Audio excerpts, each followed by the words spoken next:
Hello dear students. तो चलिए आज के इस वीडियो लेक्चर में हम दूसरे फंजे के दूसरे क्लास के बारे में बात करते हैं, दैट इज़ एस्कोमाइसीड्स। ओके, तो चलिए स्टार्ट करते हैं।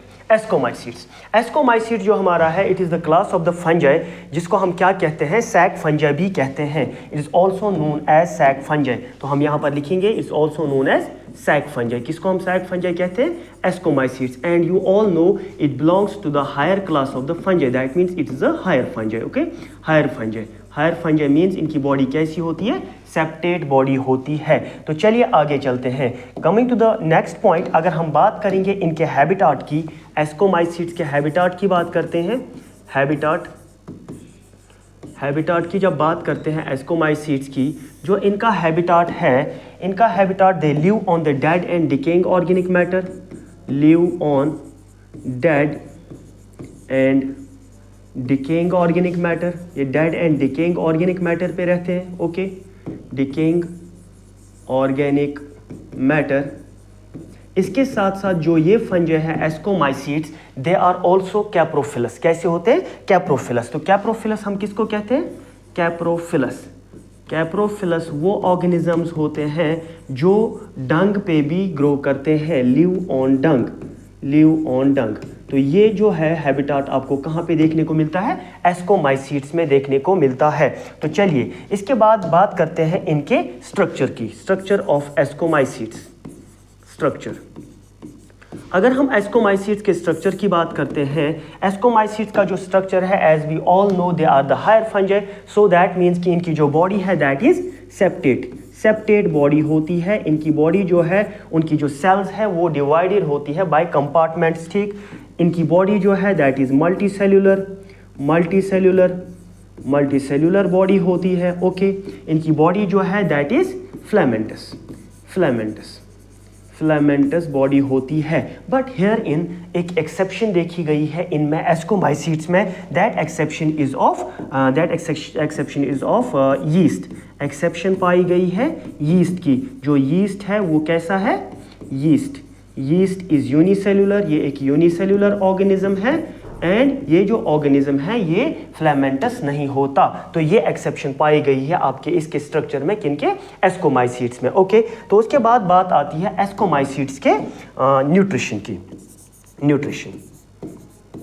Nutrition of ascomycetes. अगर हम एस्कोमाइसीड्स के न्यूट्रिशन की बात करते हैं, जो इनका न्यूट्रिशन है that means they are saprophytic. कैसे होते हैं? Saprophytic. Most of the fungi are saprophytic. कैसे होते हैं? सैप्रोफिटिक होते हैं। ये जो फंजाई हैं दीज और सिम्बायोटिक एज वेल। सिम्बायोटिक कैसा होता है? जो दूसरे एक ऑर्गेनिज्म के साथ एसोसिएशन में रहते हैं और दोनों जो ऑर्गेनिजम्स जो है एक दूसरे के साथ रह के बेनिफिट हासिल करते हैं। ये जो ऑर्गेनिजम्स हैं they are parasitic as well. Parasitic भी होते हैं। दैट मीन्स अगर किसी एक ऑर्गेनिज्म के साथ एसोसिएशन में रहेंगे, ये अपना जो बेनिफिट है वो तो हासिल करते हैं, बट उस ऑर्गेनिज्म को बेनिफिट प्रोवाइड नहीं करते, रादर क्या करते हैं? उस ऑर्गेनिज्म को डिजीज्ड बना देते हैं। ठीक है, तो चलिए आगे चलते हैं। इसके बाद बात आती है इन ऑर्गेनिजम्स के रिप्रोडक्शन की। Reproduction of ascomycetes. Okay, reproduction की अगर हम बात करते हैं, as we have already seen in case of the phycomycetes 3 types of reproduction पाई गई थी। same is the case here in the ascomycetes. यहाँ भी तीनों टाइप्स की रिप्रोडक्शन पाई जाती है। First one is vegetative type of reproduction. Vegetative reproduction, जो वेजिटेटिव रिप्रोडक्शन है वो कैसे होती है? बाय फ्रेगमेंटेशन, जैसे कि आपने फाइकोमाइसीड्स में देखा था। लेकिन यहाँ पर एक और चीज़ जो है वो एडअप होती है। एज वी हैव सीन, अगर कोई बॉडी फिलामेंटस नहीं है, अगर कोई बॉडी जो है वो हम कह सकते हैं मल्टी सेलुलर नहीं है, तो उसमें फ्रेगमेंटेशन टाइप ऑफ रिप्रोडक्शन देखी नहीं जा सकती, जो कि यहाँ पर यीस्ट है। अगर हम यीस्ट की बात करेंगे, यीस्ट में फिर कौन सी टाइप ऑफ रिप्रोडक्शन पाई जाती है? यीस्ट में पाई जाती है budding type of reproduction. Budding yeast में पाई जाती है fission type of reproduction. Okay, क्योंकि इनकी जो बॉडी है वो फिलामेंटस नहीं होती। This is the vegetative type of reproduction in ascomycetes. इसके बाद बात आती है second type of reproduction, that is known as asexual type. Asexual reproduction. अगर हम एसेक्सुअल रिप्रोडक्शन की बात करेंगे इन एस्कोमाइसीड्स की, ये एस्कोमाइसीट जो है अपनी एसेक्सुअल रिप्रोडक्शन जो है by the formation of spores करते हैं, by formation of spores, by formation of spores. यहाँ पर भी स्पोर फॉर्मेशन होती है as you have already seen in the phycomycetes. Okay, तो अगर हम देखते हैं यहाँ पे एज यू ऑल नो इनकी जो बॉडी होती है मोस्टली कैसी होती है, हैप्लॉइड होती है, हैप्लॉइड बॉडी और haploid mycelium is seen and in case of the this asexual reproduction only one parent is involved, that means कि एक ही बॉडी इन्वॉल्व है। और ये जो माइसीलियम है ये कैसा होगा, माइसीलियम कैसा होगा, it will be haploid. Okay, इसके बाद क्या होता है इस माइसीलियम में, यहाँ पर डेवलप होती है क्या, यहाँ पर डेवलप होती है फ्रूटिंग बॉडीज। क्या डेवलप होती है, फ्रूटिंग बॉडीज डेवलप होती है इसी माइसीलियम पे, इस माइसीलियम पे फ्रूटिंग बॉडीज डेवलप होंगी।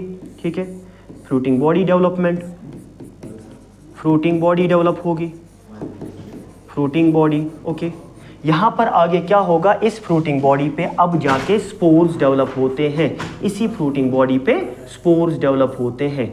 ठीक है, इस फ्रूटिंग बॉडी पे स्पोर्स डेवलप होंगे, इस फ्रूटिंग बॉडी पे स्पोर्स डेवलप होते हैं। बट एक चीज़ आपको फाइकोमाइसीट्स और इनमें डिफरेंस क्या दिखेगी, in case of the phycomycetes वहाँ हमने देखा था जो स्पोर्स थे दोज वर एंडोजीनस, वो एक सैक में यानी कि स्पोरेंजियम में डेवलप होते थे। लेकिन यहाँ पर जो फ्रूटिंग बॉडी है वो जो स्पोर्स है वो डायरेक्टली इस कोनिडियोफोर पे डेवलप होते हैं। कोनिडियोफोर ही इसको कहते हैं हम, कोनिडियोफोर, एक ऐसा स्ट्रक्चर, एक ऐसा स्टॉक लाइक स्ट्रक्चर जिस पे स्पोर्स डेवलप होते हैं एंड ये स्पोर्स डायरेक्टली इस कोनिडियोफोर पे डेवलप होते हैं। दैट मीन्स यहाँ पर कोई भी एक स्पोरेंजियम या कोई भी एक सैक प्रेजेंट नहीं होता।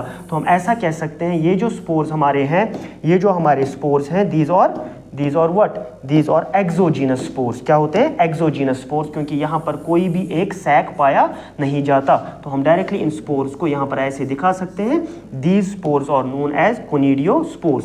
इनको कोनिडियोस्पोर्स या कोनिडिया कहते हैं। ठीक है, कोनिडिया। एंड ये जो स्पोर्स हमारे हैं these are exogenous.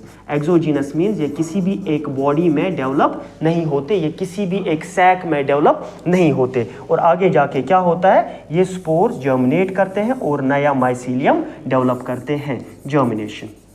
With the germination a new mycelium is developed and इसके साथ जो है इनका asexual type of reproduction जो है वो complete होता है। ठीक है, तो यहाँ पर क्या याद रखना है आपको, यहाँ पर जो spores बनते हैं उन spores का नाम क्या है, spores का नाम है कोनिडिया। ओके, और ये जो स्पोर्स हैं दीज आर एक्सोजीनस, जैसे कि हमने फाइकोमाइसीट्स में देखा था वहाँ पर आपको एक्सोजीनस स्पोर्स देखने को नहीं मिले थे, दोज वर एंडोजीनस। तो चलिए आगे चलते हैं, इनकी सेक्सुअल रिप्रोडक्शन के बारे में बात करते हैं।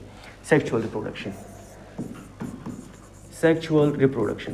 अगर हम एस्कोमाइसीट्स के सेक्सुअल रिप्रोडक्शन की बात करते हैं तो सेक्सुअल रिप्रोडक्शन में सबसे पहले आपको ये पता होना चाहिए कि इसमें 2 पेरेंट्स इन्वॉल्व होते हैं, 2 पेरेंट्स और इन्वॉल्व। ओके, तो यहाँ पर 2 पेरेंट्स इन्वॉल्व हैं, 2 पेरेंट्स इन्वॉल्व होते हैं। दैट मीन्स कि हमें 2 माइसीलियम बनाने हैं। If this is first parent, parent 1, it will be haploid. Okay, this will be the second parent. Okay, parent second, ये सेकेंड पेरेंट भी कैसा होगा, हैप्लॉइड होगा। ओके, इसके बाद क्या होता है, ये पेरेंट्स जो है गैमीट्स डेवलप करते हैं। Both the parents will develop the gametes, both the parents will develop gametes. ये हमारे गैमीट्स हैं एंड ये जो गैमीट्स हैं these are haploid as well, directly develop होते हैं आपकी इस माइसीलियम से या डायरेक्टली पेरेंट से डेवलप होते हैं।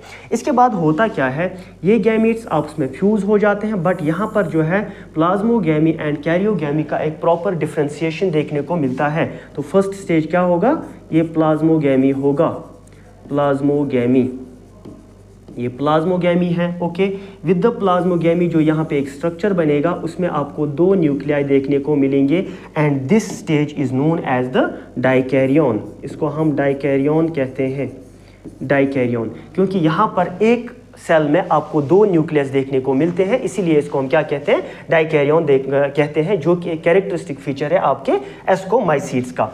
इसके बाद यहाँ पर कैरियोगैमी होती है।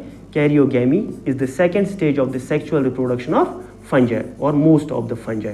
Karyogamy means the fusion fusion of the nuclei. Okay, यहाँ पर अब न्यूक्लियस जो है वो एक दूसरे के साथ फ्यूज होके एक प्रॉपर जाइगोट बनाते हैं। अब इस जाइगोट की पोलॉइडी लेवल कैसी होगी? जाइगोट की पोलॉइडी लेवल होगी डिप्लॉइड 2n। ओके, तो आपका एक जाइगोट डेवलप होता है फ्रॉम द डाइकैरियन। अगर डाइकैरियन की पोलॉइडी लेवल आपसे पूछा जाता है so it is actually n+n। Okay, क्योंकि इसमें दोनों जो न्यूक्लियस है वो प्रेजेंट होते हैं एक सेल में, प्रॉपर सेल में। इसके बाद यहाँ पर क्या होता है, ये जो जाइगोट है, this zygote develops a fruiting body. ये एक फ्रूटिंग बॉडी डेवलप करता है। ठीक है, एक फ्रूटिंग बॉडी डेवलप होगी इस जाइगोट से। ठीक, फ्रूटिंग बॉडी, इस फ्रूटिंग बॉडी का क्या होगा प्लॉइडी लेवल? फ्रूटिंग बॉडी का प्लॉइडी लेवल भी डिप्लॉइड होगा 2n होगा, क्योंकि कोई भी मियोटिक डिवीजन अभी तक नहीं होता। अब जाके आगे क्या होता है, इस पे मियोसिस होती है, which is the third stage of sexual life cycle of kingdom fungi. यहाँ पर मियोसिस होती है इन फ्रूटिंग बॉडीज पे, और फ्रूटिंग बॉडीज पे जब मियोसिस होती है तो इन फ्रूटिंग बॉडीज पे स्पोर्स डेवलप होते हैं। लेकिन वो स्पोर्स कहाँ डेवलप होते हैं? Those are developed inside the sacs. वो कुछ सैक्स में डेवलप होते हैं। उन सैक्स को हम क्या कहते हैं? उनको हम एस्कस कहते हैं। लाइक दिस, यहाँ पर स्पोर्स डेवलप होते हैं। अब हम यहाँ पर कह सकते हैं ये जो बॉडीज हैं these are known as ascus, ascus कहते हैं। एंड ये जो स्पोर्स यहाँ पे हैं these spores are ascospores, ascospores. And you all know ascospores कैसे हैं? Ascospores are present inside the sac like structure, that is why जो हमारे एस्कोमाइसीट्स हैं they are also known as sac fungi. क्या कहते हैं? सैक फंजाई, क्योंकि जो एस्कोस्पोर्स हैं दे आर प्रेजेंट और they develop inside the sac like structure. और ये जो एस्कोस्पोर्स जब सैक लाइक स्ट्रक्चर में डेवलप होंगे they are also called as endogenous spores. इनको हम इंडोजीनस स्पोर्स भी कह सकते हैं, इंडोजीनस स्पोर्स। ये इंडोजीनस स्पोर्स है क्योंकि ये एक सैक में डेवलप होते हैं और आगे जाके जर्मिनेशन होके एक नया माइसीलिया डेवलप होगा। जर्मिनेशन, इन स्पोर्स की जर्मिनेशन होगी, एक नया माइसीलियम डेवलप होगा। एंड विद दिस आपका जो सेक्सुअल रिप्रोडक्शन है एस्कोमाइसीट्स का वो यहाँ पे कंप्लीट होता है। तो चलिए कुछ एग्जाम्पल्स देखते हैं इन एस्कोमाइसीट्स की। एग्जाम्पल्स तो अगर हम एस्कोमाइसीट्स की एग्जाम्पल्स की बात करते हैं तो इसके लिए हमारे पास एक ट्रिक है, हम NaCa लिख सकते हैं। ओके, तो इसका क्या मतलब है? इसका मतलब है N means Neurospora, Neurospora. Okay, A means Aspergillus,